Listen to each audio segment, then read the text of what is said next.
Hello students, जसं मी last time म्हणल्याप्रमाणे आपण काय करणार आहे, कॉमन आयन इफेक्ट हा एक इफेक्ट बघायचा आहे. कॉमन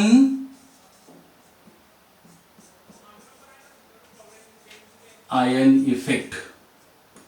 बघा कॉमन आयन इफेक्ट काय आहे, तर तुम्हाला बफर सोल्युशन बघायचं असेल, सोल्युबिलिटी बघायची असेल तर तुम्हाला काय लागणार आहे, कॉमन आयन इफेक्ट यायला पाहिजे. बरेचसे न्यूमेरिकल जे नीटला ऍडव्हान्सला सुद्धा काही न्यूमेरिक त्याच्यामध्ये काय केलंय, कॉमन आयन इफेक्ट हा आपल्याला वापरावा लागतो.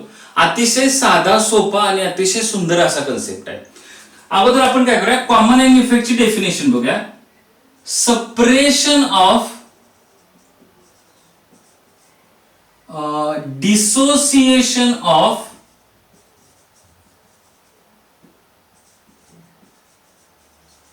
weak electrolyte by strong electrolyte containing common ion. Common ion is called as a common ion effect. आता थोडंसं व्यवस्थित बघा. डिप्रेशनचा अर्थ काय, डिक्रीज. डिसोसिएशनचा अर्थ तुम्ही असं पण घ्या की डिग्री ऑफ डिसोसिएशन. कुणाची, वीक इलेक्ट्रोलाइटची. वीक इलेक्ट्रोलाइटचा अर्थ काय, म्हणजे ज्याचं डिसोसिएशन अतिशय कमी होतं. मग आता ज्याचं ऑलरेडी डिसोसिएशन कमी होते ते डिसोसिएशन अजून कमी करायचं, that is called as a suppression of dissociation of electrolyte by the addition of strong electrolyte. एक वीक इलेक्ट्रोलाइट घ्यायचा, त्याच्यामध्ये स्ट्रॉंग इलेक्ट्रोलाइट ऍड करायचा. पण ह्या वीक इलेक्ट्रोलाइट आणि स्ट्रॉंग इलेक्ट्रोलाइट दोघांमध्ये एक आयन मात्र कसा पाहिजे, तुमचा कॉमन पाहिजे. आणि ह्या स्ट्रॉंग इलेक्ट्रोलाइटची जेव्हा आपण ऍडिशन करतो, दोघातल्या एका कॉमन आयनमुळे ह्या वीक इलेक्ट्रोलाइटचं जे काही डिसोसिएशन असेल ते कमी होणं, that is called as a common ion effect. Definition समजली का? It is the separation of dissociation of weak electrolyte by the addition of strong electrolyte containing common ion. आता याचं काय करूया आपण, एक्झाम्पल घेऊया. आता एक्झाम्पल काय, दोन एक्झाम्पल घेतली की हा कन्सेप्ट तुम्हाला अतिशय व्यवस्थित क्लिअर होईल. मी काय करतो, इकडं असं दोन पार्ट करून घ्या. एक वीक इलेक्ट्रोलाइट घेऊया. वीक इलेक्ट्रोलाइट म्हणजे काय करूया आपण, एक वीक ऍसिड घेऊया. नेहमीप्रमाणे आपले वीक ऍसिड कोणता आहे, CH3COH. ते डिसोसिएट कसं होईल, बरोबर आहे, CH3CO मायनस आणि H प्लस, ह्याच्यामध्ये ते काय होणार आहे, डिसोसिएट होणार आहे. रिव्हर्सिबल एरो का दाखवलाय बघा, because this is a weak electrolyte. आता काय करायचंय, या सोल्युशन मध्ये, कुणाच्या, असेटिक ऍसिडच्या सोल्युशन मध्ये आपण एक स्ट्रॉंग इलेक्ट्रोलाइट ऍड करायचा. स्ट्रॉंग इलेक्ट्रोलाइट ऍड करायचा, पण त्याच्यामध्ये आणि ह्या असेटिक ऍसिड मध्ये एक आयन कॉमन पाहिजे. कुठला स्ट्रॉंग इलेक्ट्रोलाइट ऍड करूया आपण, माझ्या माहितीनुसार यांनी सोडियम ऍसिटेट ऍड केलाय बघा. Good, CH3COONA. आता हा स्ट्रॉंग इलेक्ट्रोलाइट आहे बघा. हे काय तुमचं सॉल्ट आहे, हे काय तुमचं वीक ऍसिड आहे. वीक ऍसिड असल्यामुळे रिव्हर्सिबल झालं, पण हे सॉल्ट आहे. Salt is a strong electrolyte. मग ते कसं डिसोसिएट होईल, CH3CO minus and Na plus. बरोबर आहे का बघा.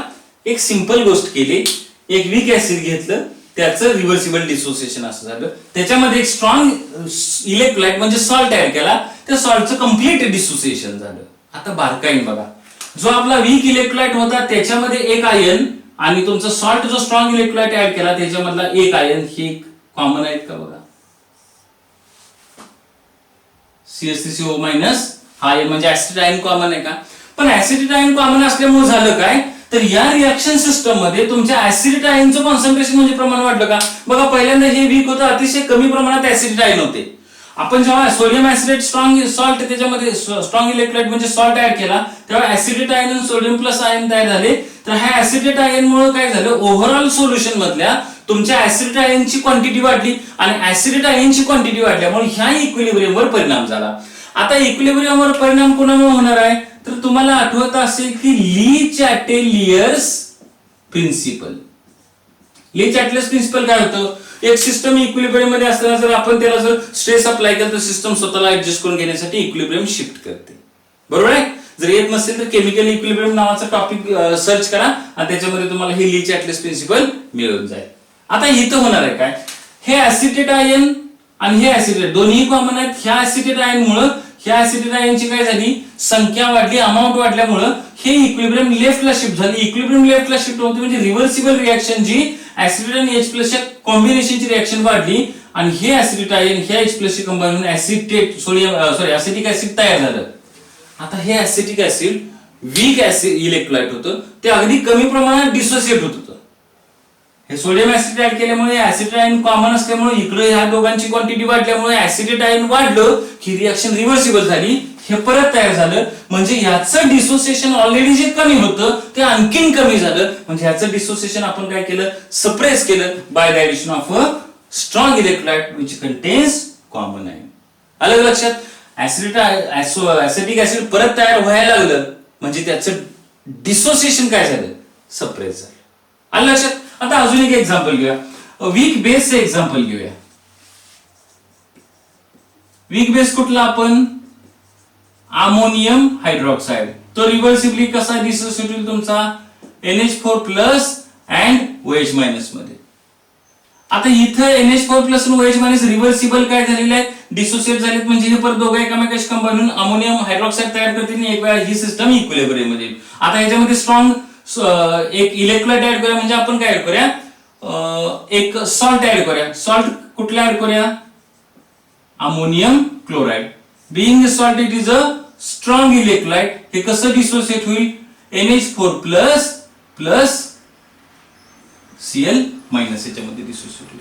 आता तुमच्या सोल्युशन मध्ये कुणाची क्वांटिटी वाढली बघा, सोल्युशन मध्ये तुमच्या अमोनियम आयनची क्वांटिटी काय झाली, वाढली.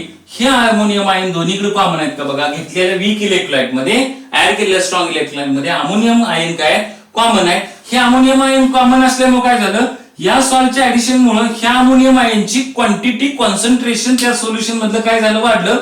म्हणजे जेव्हा तुमच्या अमोनियम आयनचं कॉन्सन्ट्रेशन वाढलं त्यावेळी ह्या इक्विलिब्रियमवर स्ट्रेस अप्लाय झाला, त्यामुळे हे इक्विलिब्रियम स्वतःला ऍडजस्ट करण्यासाठी लेफ्टला शिफ्ट झालं. म्हणजे ही रिएक्शन रिव्हर्सिबल झाली आणि तुमचं अमोनियम हायड्रॉक्साइड जे वीक इलेक्ट्रोलाइट होतं ते परत आणखीन काय व्हायला लागले, तयार व्हायला लागले. जे ऑलरेडी कमी डिसोसिएट होतं ते परत तयार व्हायला लागलेलं आहे. म्हणजे त्याचं डिसोसिएशन काय झालं, सप्रेस झालं. आलं लक्षात? मग ह्या वीक बेसचं वीक इलेक्ट्रोलाइटचं डिसोसिएशन आपण काय केलं, सप्रेस केलं bye addition of strong electrolyte which contains common ion. This is called is your common ion effect. ठीक आहे, लिहून घ्या. थँक्यू.